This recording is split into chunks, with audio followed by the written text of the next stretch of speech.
ठीक है एहतिशाम, आपसे ये भी जानना चाहेंगे कि इससे कबल जब आजम स्वाति को गिरफ्तार किया गया था उसके खिलाफ सुप्रीम कोर्ट के बाहर सेनेटर्स की जानिब से एहतजाज भी कई रोज से जारी था। उस एहतजाज के हवाले से बताएगा, वो एहतजाज अब भी किया जा रहा है?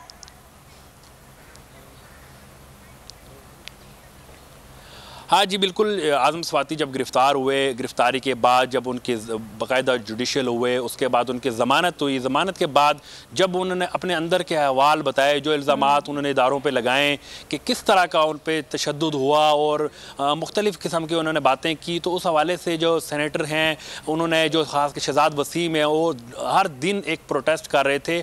आज तो अभी तक तो कोई एहतजाज नहीं हुआ, लेकिन वर्किंग डेज़ में जो है डेली वो एहतजाज हो रहा था, जो कि सुप्रीम कोर्ट से पार्लियामेंट तक जो एक वाक के थ्रू पैगाम दे रहे थे कि जो हमारे सेनेटर्स हैं और ख़ास करके आजम स्वाति जो है एक बुज़ुर्ग सेनेटर है, उनके साथ बड़ी ज़्यादती हुई है और इसका जो है अजाला किया जाए। लेकिन वो एहतजाज अपनी जगह पे आज एक और FIR दर्ज करके आजम स्वाति को सुबह सवेरे उनके घर से अंधेरे में जो है FIA गिरफ्तार करने पहुँच गई। लेकिन FIA जो है थ्रू प्रॉपर चैनल गई है और प्रॉपर एक प्रोसेस के थ्रू FIA एहलकार उनके घर में दाखिल हुए और उनको जाकर वहाँ से गिरफ्तार किया। आज के और पहले के वाक़े में फ़र्क ये है कि आज के वाक़े में किसी किस्म की जो है मज़ामत नज़र नहीं आई। वीडियो पैगाम में आजम स्वाति को आप देख सकते हैं कि उन्होंने एक पैगाम दिया है और उस पैगाम में वाज़ह तौर पे उन्होंने कहा कि मुझे एक प्रोसेस के थ्रू गिरफ्तार किया गया है, मेरे पे आज कोई तशद्दुद नहीं हुआ, लेकिन इससे कबल उन पर।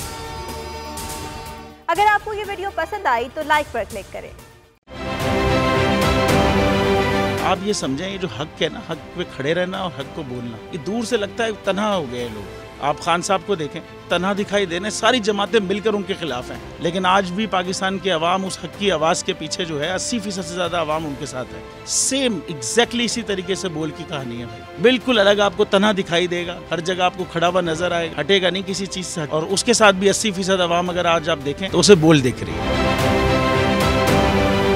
जाली केस है ना, ये हम पे उस वक्त बनाए गए थे जब हुकूमत यही थी, इन्हीं लोगों की हुकूमत थी ना। और ये जाली केस, इनको मैं नहीं कह रहा इस केस को जाली केस, इनको पाकिस्तान में क्या पूरी दुनिया में एक ऐसा शिकायत कुंदा नहीं मिला, एक ऐसा कंप्लेनेंट नहीं मिला जिसने ये कहा हो कि हमारे साथ फ्रॉड हुआ है। तो ये खुद ही बन गए कंप्लेनेंट और ये खुद ही इन्होंने खुद ही इन्वेस्टिगेशन की, उसकी खुद ही तफ्तीश भी की, यानी कि कंप्लेनेंट भी है, इन्वेस्टिगेशन ऑफिसर भी है। और इन द एंड इन्होंने फिर उसके बावजूद ये कोर्ट में जमा कराया कि जी ये केस जाली केस था और इसमें किसी किस्म जो कुछ एग्जैक्ट कर रहा था सब लीगल। ये मेरी बात नहीं है, ये इनके इन्वेस्टिगेशन ऑफिसर की बात। सबसे ज्यादा व्यूज और सबसे ज्यादा रेटिंग के साथ बोल आज भी रहा नंबर 1 पर।